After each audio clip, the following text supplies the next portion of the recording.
Halo guys, Assalamualaikum warahmatullahi wabarakatuh. Kembali lagi bersama saya Bobby Herian. Kali ini kita bahas topik yang amat penting nih guys, yaitu revolusi mental versus revolusi akhlak. Nah, kita tahu nih, sedangkan kita apa apa komandonya para ulama yaitu Habib Rizyaq tuh akan pulang ke Indonesia, akan kembali ke Indonesia. Tentu ini beliau kan jadi sasaran target dari lawan politiknya ya. Meskipun dia tidak berpolitik guys. Maksud saya itu dia tidak berpolitik aktif. Dia hanya menyampaikan dakwah dan tidak masuk ke dalam politik itu, tapi hanya mendakwakan tentang politik gitu. Nah, jadi ada banyak pihak-pihak yang tidak senang tentunya kan dari pihak pemerintah maupun pendukungnya dan akan mengincar beliau dan akan kembali mungkin membuka kasus-kasus beliau itu yang sudah di SP3 kan gitu kan, yang sudah clear kasusnya, tapi akan berusaha untuk cari-cari kesalahannya lagi dibuka selama. Jadi sekarang kan banyak ulama kita dikriminalisasi dan di penjara gitu, dan juga para aktivis. Jadi dia menggaungkan tentang revolusi akhlak dan ini sudah pernah beliau sampaikan dan ulama-ulama lain sampaikan beberapa waktu lalu juga gitu. Jadi ini adalah kelanjutan ya guys, bukan suatu hal yang baru. Jadi revolusi akhlak yang digaungkan beliau ini adalah suatu yang bukan yang baru lagi gitu. Nah, kita pahami dulu nanti ya. Kita akan bahas ini antara pemerintah sekarang kan menggaungkan revolusi mental. Nah, dari oposisi, terutama ulama itu revolusi akhlak. Kita akan bahas keduanya. Nah, sekarang kita lihat dulu tentang revolusi mental. Nah, revolusi mental ini jargon yang pernah dilantang oleh Dewan Aidit ya. Aidit dulu pentulan PKI itu pernah ini jargon yang diusung beliau dulu guys. Dewan Aidit ini revolusi mental ya. Dan hasilnya Anda tahu adalah pembunuhan para jenderal. Revolusi mental dihasilkan itu adalah pembunuhan para jenderal, kudeta pemerintahan ya kan, habis itu pembunuhan ulama, santri dan banyak pembantaian lainnya ya kan. Itulah hasil revolusi mental versi Aidit. Kita kan lihat outputnya apa yang dihasilkan oleh Aidit saat itu terjadi. Ya, ulama kita dibantai, umat Islam dibantai, bahkan jenderal TNI dibantai. Itulah hasil dari revolusi mental yang digaungkan Aidit. Nah, sekarang karena PKI sudah tidak ada, tapi aroma masih ada ya, anak cici masih ada dan mereka tentu akan terus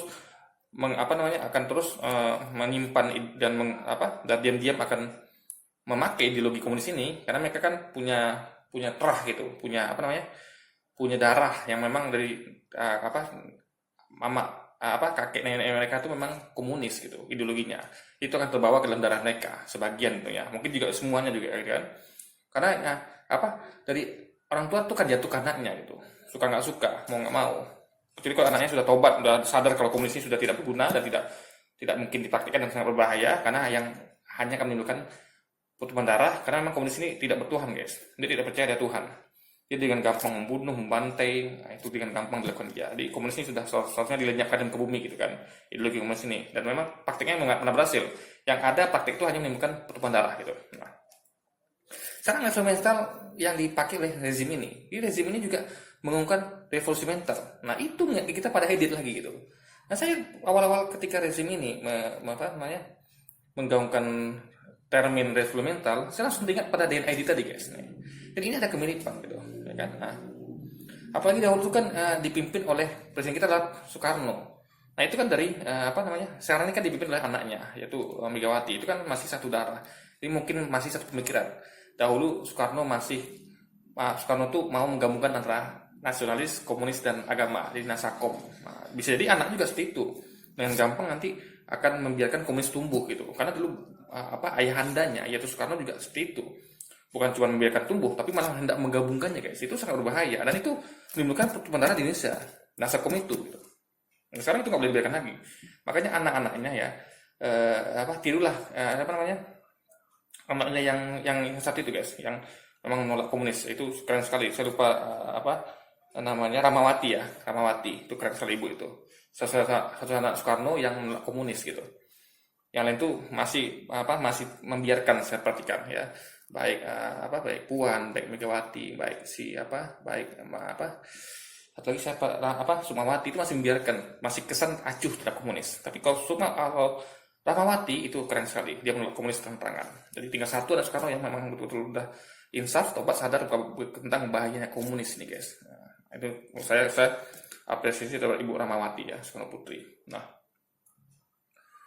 jadi kita lihat itu adalah output revolusi apapun itu ya. Kalau kita bicara mengenai revolusi, itu kan perubahan radikal gitu, perubahan secara total. Nah itu kan kita harus lihat efeknya, hasilnya, outputnya itu apa gitu. Jadi aksi, output. Nah kalau kita breakdown ya, sejak tahun 2014 sampai sekarang, apa output revolusi mental yang Anda rasakan?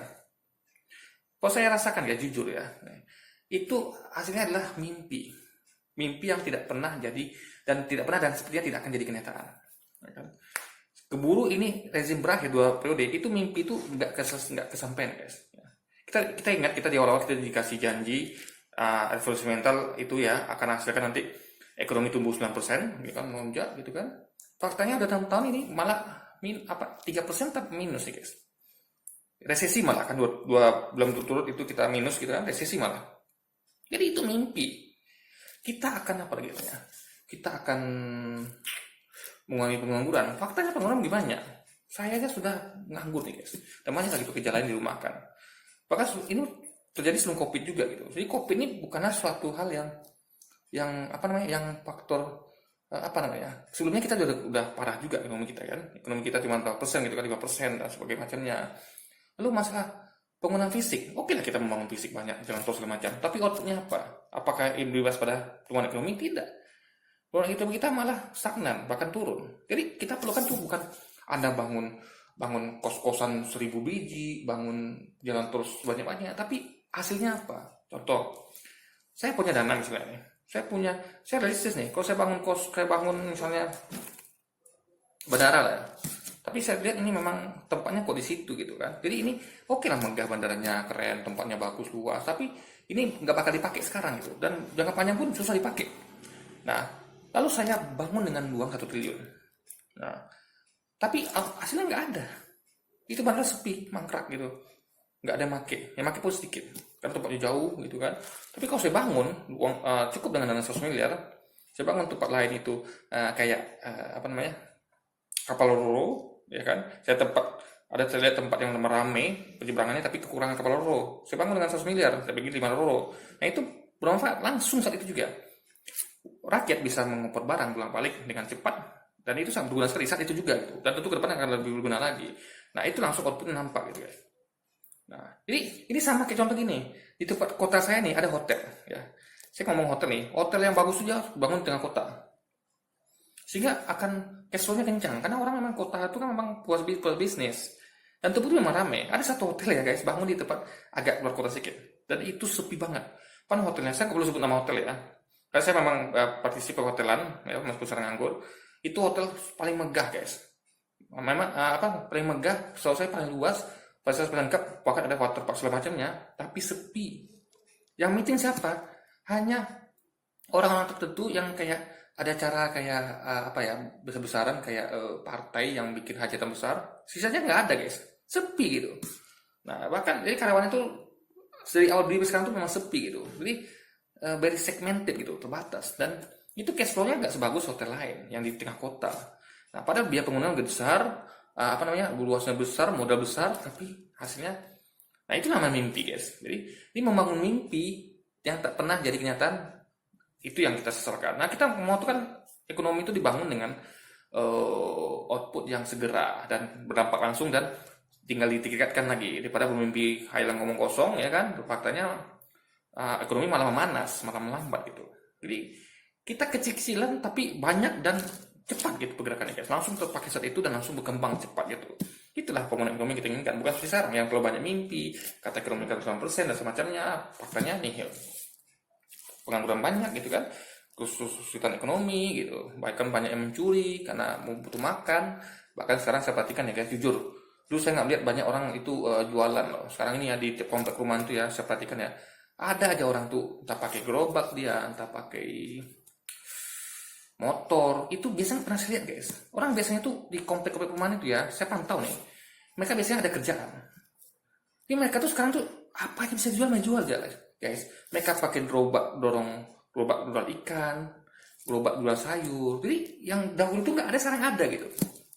Dahulu tuh orang banyak bekerja, ya kan, ada lapangan pekerjaan. Sekarang mereka membuat pekerjaan sendiri. Dengan terpaksa mereka mendorong gerobak jual sayur, mendorong gerobak jual apa namanya ikan dan segala macamnya gitu kan. Jadi ini diakibatkan kenapa? Karena kurangnya lapangan pekerjaan, karena banyak pekerjaan yang hilang akibat keterpurukan ekonomi. Dan itu harus kita pahami dan kita sadari. Itulah buruknya potret ekonomi kita hasil dari revolusi mental yang dilakukan selama 6 tahun ini. Kan? Belum lagi hasilnya itu adalah kemarin tuh demi memenangkan pemilu itu terbukti ya, ini terbukti. MK sudah mengatakan itu memang telah terjadi kecurangan secara struktur, masif, sistematis. Itulah hasil revolusi mental. Mengalahkan segala cara demi kekuasaan gitu. Dan itu terbukti. Meskipun beritanya lambat dan tidak bisa lagi dieksekusi. Kenapa? Nah, sudah jadi bubur. Presiden sudah dilantik, sehingga bisa lagi dieksekusi gitu kan. Nah, itu sayangnya. Jadi memang, dan lagi memang banyak juga hal-hal lain yang kayak rakyat tidak didengarkan. Buktinya, ya, pengumuman pemilu tengah malam, kok kardus itu digembok. Mereka banyak protes itu, aneh-aneh gitu kan. Kok kardus digembok gitu. Kan, ini apa ini? Banyak juga kecurangan. Jadi protes itu, demo itu tidak didengarkan guys. Bahkan bukannya didengarkan malah ditangkapin dan bahkan ada disiksa, bahkan ada meninggal juga gitu kan. Banyak yang melayang tanpa ada sebabnya, tanpa ada ketahui rimbanya, seperti petugas KPPS itu bagaimana mereka meninggal itu tidak dicek secara medis ya kan. Ada apanya, dan banyak juga yang aktivis yang hilang gitu kan, yang ditangkap tanpa ada dua alat bukti. Kita kan tahu kalau kita nangkap orang itu harus ada minimal dua alat bukti. Ini tidak ada alat bukti, bahkan orang belum beraksi pun baru menjalankan demo sudah ditangkap malam-malam guys. Ini sangat, inilah hasil mental gitu. Membuat orang takut untuk bersuara gitu kan.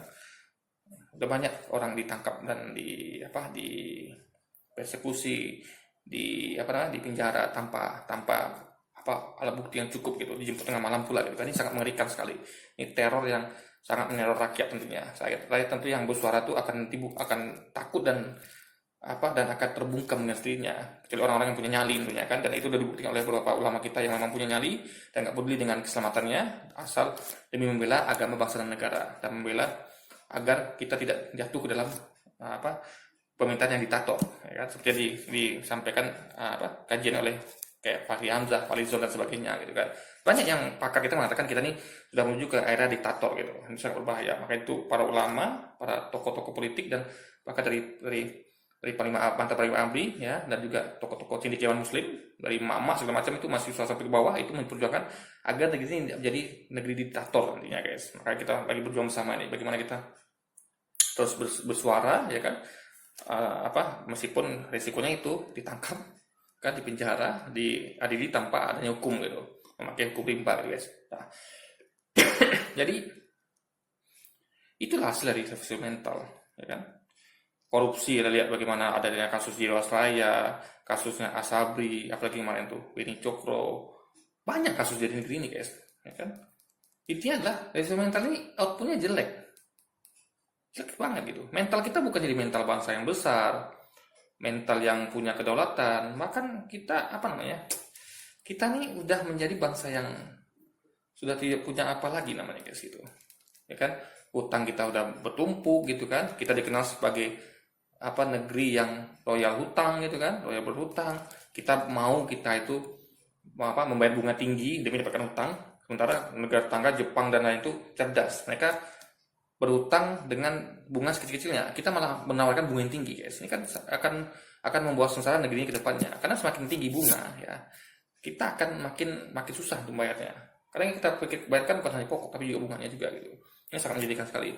Bagaimana amburadulnya pengelolaan keuangan, dikit-dikit hutang kan untuk untuk memutar ekonomi itu. Jadi itu sangat berbahaya. Utang kita sudah ini udah paling besar ya dari sejarah ini ya kan, berapa kali lipat dari presiden sebelumnya. Ini saya sayangkan.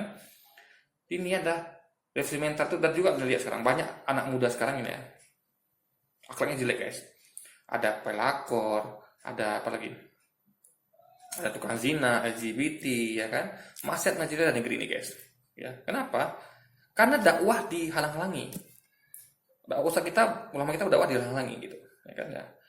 Dan kebijakan pun tidak berpihak pada syariat kebijakannya, kecuali Aceh. Jadi syariat itu dikangkangi gitu. Ketika sudah masuk syariat, dikatakanlah kita nih kadrun, kita bicara syariat dan politik, karena politik itu akan menegakkan syariat. Syariat tidak bisa tegak tanpa politik guys, ingat. Syariat butuh kekuasaan. Kalau Anda tidak berkuasa, Anda tidak akan bisa menegakkan syariat. Ya. Rumah syariat adalah kekuasaan, dan itu diwujudkan lewat politik. Itu yang salah. Nabi itu punya kekuasaan. Nabi Muhammad SAW dan para sahabat itu punya kekuasaan, dan itu adalah diwujudkan lewat politik. Nabi itu berpolitik, bagaimana dia menguasai Mekah, bagaimana dia menguasai kaum kafir Quraisy, Nabi Muhammad itu kan. Sehingga dia berpolitik, sehingga dia bisa menguasai Mekah, juga para sahabat, dan dia bisa menerapkan syariat. Jadi jangan lupa, syariat tidak akan pernah tegak tanpa adanya politik. Ya kan? Ingat itu. Dan tanpa syariat bisa tegak tanpa adanya kekuasaan. Kekuasaan tidak akan bisa tegak tanpa adanya politik. Kita harus berpolitik untuk berkuasa. Ingat itu, guys. Jadi kenapa umat Islam selama ini dimabukkan? Karena mereka tidak mau kita berkuasa dan menerapkan syariat. Karena kunci syariat tegak adalah kekuasaan yang dilakukan lewat politik. Anda nggak mungkin berkuasa tanpa politik. Apa Anda mau berkuasa melalui kudeta? Kan tidak mungkin. Tentu kita harus berpolitik. Makanya umat Islam ini harus berpolitik. Agar kita bisa meraih kekuasaan dan menerapkan syariat. Itu poinnya. Nah, syariat itulah adalah kunci revolusi akhlak.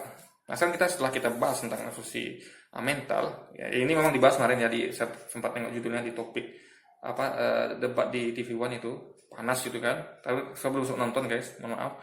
Itu perdebatan antara revolusi akhlak yang digaungkan oleh Rizik Syihab yang dibawa sini ketika dia pulang nanti lawan revolusi mental ala pemerintah. Nah, kita udah bahas tentang revolusi mental. Sekarang kita bahas tentang revolusi akhlak. Nah, apa itu revolusi akhlak? Revolusi akhlak adalah revolusi, ya, perubahan radikal tentang semua kehidupan berbangsa dan negara, ya, yang bersumber pada syariat. Syariat yang diambil dari Quran dan hadis. Jadi syariat itu dapat dari mana? Bukan dari isi kepala manusia, tapi langsung dari direction, dari petunjuk dari Allah SWT yang diturunkan lewat Quran hadis, dan itu diterjemahkan melalui syariat namanya. Nah, jadi kunci revolusi akhlak adalah syariat. Dengan tegak syariat, ya kan, akhlak akan berubah. Akhlak itu akan lebih baik gitu. Karena dipaksa gitu. Pemaksaan yang sesuai dengan syariat. Jadi memaksakan hukum Allah berlaku di suatu negeri. Hukum Allah, ya. Ingat, ini hukum Allah, ya, bukan hukum manusia.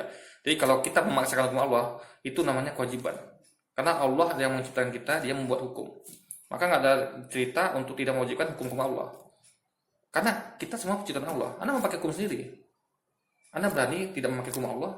Sementara dia yang menciptakan kita, sama kayak misalnya ada orang pencipta mobil apa misalnya. Itu harus tunduk pada aturan yang pembuat mobil, karena dia yang tahu.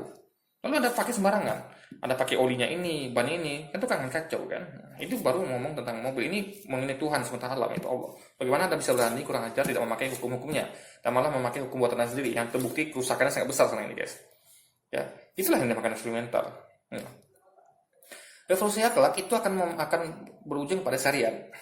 Jadi semua itu Indonesia akan memakai hukum syariat, di mana nanti yang mencuri itu bisa hukum jerahnya luar biasa, yaitu potong tangan, dan itu pun syaratnya khusus, nggak segampang itu mencuri langsung potong tangan, tapi ada syarat tertentu, tapi hukumannya sangat luar biasa, guys. Jadi hukumannya itu betul-betul maksimal. Kalau di Cina kita dengar sekarang ya, orang korupsi itu dihukum mati. Kalau dalam Islam korupsi itu potong tangan. Itu kan menunjukkan efek jerah luar biasa. Orang tidak akan berani melakukan korupsi. Orang yang membunuh akan dibunuh kembali, ya kan? Nama hukum kisos, darah berjawab darah. Kecuali kalau dia memaafkan akan diganti uang gitu, ya kan? Sebagai tanda dia memaafkan dan mengikhlaskannya itu. Tapi kalau dia nggak ridho, wajib dibunuh kembali. Nah, orang yang berzina itu akan dicambuk 100 kali. Kalau yang berzina itu sudah suami istri, itu akan dirajam mati. Jadi Anda tidak akan temukan nanti orang-orangnya kayak sekarang ini ya, ada pelakor, ada tukang zina, pemabuk, itu tidak akan ada lagi. Korupsi nggak akan ada lagi. Pembunuh, perampok nggak akan ada lagi. Kenapa? Karena semua orang takut melakukan kejahatan. Jadi hukum syariat ini, guys, ditakuti oleh orang-orang jahat, orang-orang pelaku kejahatan. Kalau Anda orang baik, Anda aneh kalau Anda takut sama hukum syariat. Contoh, saya insya Allah saya mencuri, saya nggak pernah yang hal-hal kayak maksiat itu, insya Allah ya, saya bisa sampai sekarang saya usahakan jaga itu ya. Saya tidak mabuk, saya tidak judi, saya tidak main wanita atau apapun itu ya. Maksiat ya, yang hal yang melanggar syariat. Nah, orang-orang seperti saya ya, itu nggak perlu takut sama hukum syariat. Karena yang disasar hukum syariat itu bukan saya, tapi orang-orang yang di luar sana yang ada pelakor, LGBT, tukang maksiat, itu yang disasar hukum syariat. Jadi kalau Anda orang baik, kenapa Anda masih takut dengan hukum syariat? Bukan tangan Anda dipotong nanti, bukan nyawa Anda yang diambil, bukan Bukan pungut Anda dicabut gitu. Bukan Anda Raja mati, tapi mereka-mereka yang melakukan kejahatan. Yang sangat meresahkan. Siapa yang ridho coba saya tanyakan. Siapa yang ridho coba kalau misalnya istrinya diperkosa, rumahnya dirampok, hartanya dikorupsi, coba anaknya dibunuh, apalagi ya kejahatan lain, anaknya dikasih narkoba, siapa yang ridho coba? Nggak ada yang ridho, makanya harus dihukum maksimal, dan itu melalui syariat Islam. Jadi aneh ada orang yang, saya tahu memang orang banyak yang ngeri gitu kan, nanti kalau mencuri pertentangan, dibunuh, loh emang ada orang jahat? Itu tanyakan pada diri Anda orang baik atau orang jahat caranya? Orang baik tentu senang guys, dia akan merasa aman. Ya dong, rasa aman dong. Contoh, kenapa kita punya tentara dan polisi? Untuk menciptakan rasa aman. Kenapa? Kita tahu itu pistol, ya peluru, tentara polisi itu bukan untuk kita, tapi kan tujuan pada penjahat. Maka kita senang ada polisi tentara. Coba, ada nggak orang yang senang sama polisi dan tentara? Senang guys, saya senang ada polisi tentara. Jadi ketika saya nanti dirampok, saya telepon polisi. Sekiranya negeri kita serang, saya telepon tentara. Jadi kita makan merasa aman gitu. Jadi orang-orang yang takut sama polisi tentara adalah orang-orang jahat. Perampok, penjudi, apalagi yang mau nyerang negara ini, itu takut sama polisi tentara. Kita orang baik, ya, yang kita tuh gak pernah melakukan kejahatan. Kenapa kita takut sama polisi dan tentara? Nah itu analoginya dengan syariat. Kalau Anda orang baik, Anda tidak takut sama syariat. Karena bukan Anda yang disasar, tapi orang-orang jahat. Memang sekarang kita tahu ya, polisi kadang-kadang digunakan sebagai alat kekuasaan. Kita ngerti itu, paham. Nah itu yang harus kita bereskan. Jadi yang salah bukan institusi kepolisiannya, tapi oknum-oknum di dalamnya. Polisi tentara itu sudah benar, udah ada lembaga itu udah benar, sama kayak syariat. Adanya syariat itu sama benarnya dengan adanya polisi tentara. Perkara belum sempurna, polisi ada juga yang bermain ya. Polisi kita banyak kasus ya, banyak kasus di kepolisian. Ada polisian yang bermain, oknum-oknumnya gitu kan, bukan institusinya. Ini sama dengan syariat. Syariat itu juga ada yang bermain guys, ya, yang menyusup gitu. Nah itulah gunanya kontrol. Jadi bukan salah syariat, bukan salah polisi atau tentara, tapi oknum-oknum di dalamnya. Nah insya Allah kalau syariat tegak ya, syariat itu akan dirumuskan oleh para ulama. Ulama tuh takut pada Allah. Mereka yang betul-betul menjauhi syariat, menjauhi Quran hadis. Jadi mereka meluruskan dan menjalankan syariat itu dengan sangat hati-hati, karena mereka memang berpegang kepada ketakutan pada Allah Subhanahu wa Ta'ala semata guys. Jadi mereka itu tidak membuat syariat itu dengan hawa nafsu, tapi betul-betul apa yang disalin copy paste dari Quran hadis gitu, dengan kajian yang komprehensif gitu, sehingga hukum itu adalah sempurna. Karena yang membuat hukum itu adalah Allah SWT, yang Allah Tuhan yang maha sempurna, sehingga hukum itu tidak ada cacat sedikit pun gitu. Berbanding terbalik dengan hukum buatan manusia yang namanya itu KUHP, hukum pidana, undang-undang ITE itu penuh cacat guys. Makanya undang-undang ITE sekarang kan didebatkan itu, undang-undang ITE, omnibus law. Kenapa? Karena buatan manusia tidak pernah sempurna, karena manusia adalah makhluk yang sempurna. Berbanding terbalik dengan hukum buatan Allah SWT itu syariat, tidak ada cacatnya. Nah Anda membandingkan hukum manusia dengan hukum Allah, ya menang hukum Allah gitu, ya menang syariat dibandingkan dengan KUHP, omnibus law dan semacamnya. Makanya untuk mewujudkan resolusi akhlak, kita butuh syariat. Dan syariat itu harus diterapkan di pemerintah di Indonesia dengan lewat politik, sehingga akan menghasilkan kekuasaan. Dan kekuasaan itulah yang nanti akan mendapatkan syariat. Makanya umat Islam jangan alergi ya dengan politik ya.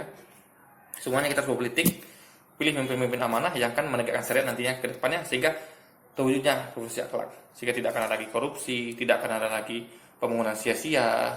Pembangunan itu ya, fisik itu betul-betul langsung untuk orangnya, untuk rakyatnya. Siapa yang susah itu dibantu, bukan bangun gedung setinggi langit, bandara semacam, tapi yang pakai nggak ada, yang epic pada rakyat nggak ada. Coba, ada bangunan bagus di bandara itu, siapa pakai? Saya nggak pakai. Apakah petani di pakai? Enggak. Mereka butuh pengairan, mereka butuh irigasi, mereka butuh modal UMKM, mereka butuh pasar, mereka nggak butuh bandara seperti itu guys. Yang hanya dipakai oleh orang pengusaha kaya aja, yang bisa berpergian ke luar negeri setiap saat, berpleasure gitu kan dengan fasilitas mewah. Rakyat kecil di bawah nggak merasakannya guys. Itu juga jalan tol. Rakyat kecil bukan butuh jalan tol, mereka butuh jalan akses di pedesaan ya, untuk menghubungkan wilayah mereka dengan wilayah wilayah kota, sehingga mereka gampang jualan, bukan jalan tol. Mereka nggak sanggup pakai jalan tol, nggak sanggup mereka, karena mereka paling punya motor atau sepeda ya, mereka yang sanggup pakai jalan tol. Jadi ini adalah pembangunan itu nanti kalau secara tegak hasilnya akan sangat berbeda dengan sekarang ini ya. Kita akan menjadi Indonesia yang Baghdad Gofur ya kan, Indonesia yang rahmatan lil alamin, sehingga kita akan bisa wujudkan Indonesia menjadi negara yang kuat ke depannya dan punya akhlak ya. Akhlak itu sebenarnya ada bagian dengan mental, guys. Karena mental itu akan timbul dari akhlak. Kalau Anda baik, Anda tidak maksiat, mental Anda akan terbentuk. Mental diet Anda akan terbentuk gitu. Kalau Anda akan punya akhlak, mental Anda akan kacau. Karena akhlaknya adalah semacam kemudi, kontrol. Ya, mental itu kiri kanan. Jadi kalau Anda tidak punya akhlak untuk mengontrolnya, mental Anda akan kacau. Anda akan menjadi punya mental pemabuk, mental koruptor, mental pemalas, mental ini. Tapi kalau Anda punya akhlak itu akan menjadikan Anda tidak punya mental koruptor. Karena akhlak Anda sudah baik. Akhlak itu yang baik itu akan membuang yang buruk. Yang buruk apa? Koruptor, LGBT, apalagi curang, culas, licik, penjilat itu kan hilang semuanya berkat dari revolusi akhlak. Karena akhlak itu yang mengontrol semuanya, gitu guys. Oke, mari kita dukung revolusi akhlak yang dilakukan Habib Rizik dan ulama-ulama kita lainnya. Kita buang revolusi mental yang jelas hasilnya tidak ya, hasilnya memang parah guys, yang memang tidak ada, memang memang buruk sekali keadaan kita sekarang ini kan, banyak sekali hal-hal yang tidak inginkan sehingga jadi banyak demo, warga banyak masyarakat tidak puas. Maka kita dukung revolusi akhlak dari Habib Rizik dan kita buang jauh-jauh tuh revolusi mental ke laut Aceh. Oke? Jadi mungkin sekian dulu video kita kali ini guys. Sampai jumpa lagi di video-video selanjutnya. Wassalamualaikum warahmatullahi wabarakatuh.